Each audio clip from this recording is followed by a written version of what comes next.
Hello, church family. We just got done the second week of the E100 reading challenge. In week 1, we see God's perfect creation fall into brokenness when mankind chose to do things their own way.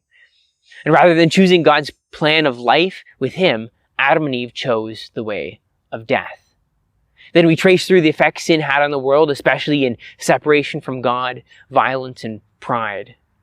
In all these stories, we saw God's wrath against sin, but also His mercy. This week, we reach the next vital turn in the story of the Bible, as God begins His plan to restore His broken creation. God chooses one man, himself an idol-worshipping pagan, and calls him to leave everything behind and go where God calls him. Abraham, or Abram when we meet him, is a man with nothing. He's left his country, his father's house. He's got no place to call home, and he has no children. His wife is barren, and he's getting old. And God's plan is to choose this man and to make a covenant with him, a binding promise. And this promise has two main components: offspring and land. The man with no offspring and no land to call his own is promised both. Offspring, because God's plan is to bring about a great nation, a people group descended from Abraham to bring blessing to the world. Offspring that will fulfill the promise made to Eve of a descendant who will defeat the works of Satan.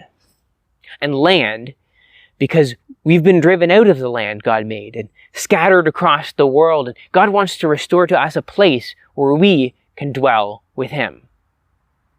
God plans to start this with Abraham. But through the following chapters, we see stories which highlight how radical and impossible these promises are. God promises this vast land to Abraham, but there are other nations living there, and he just lives there as a foreigner, not owning any of it. And each of the patriarchs' wives keep turning up barren. But God is a God who brings life from the dead.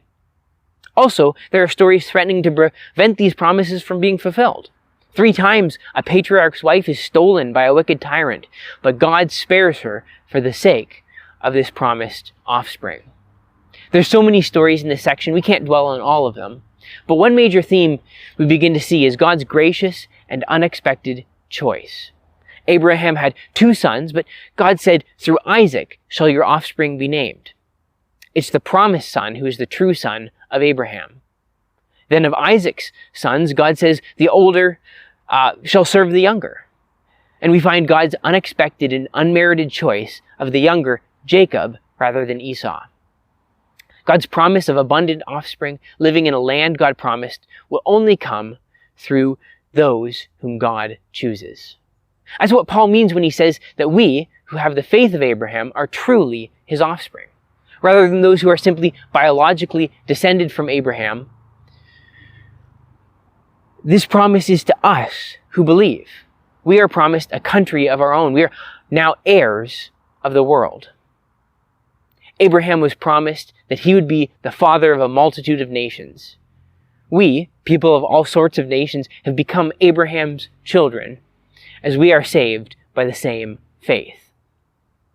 Ultimately, this can only happen because Jesus, who is the true son of Abraham, the promised offspring, came to bring blessings to all nations. What can we learn from the faith of Abraham? How can we hold on to God's promises when they seem to look impossible right now? What insights do you have from this week's reading, and what are you looking forward to in weeks to come? Let us know in the comments, and thanks for joining us on this E100 reading plan.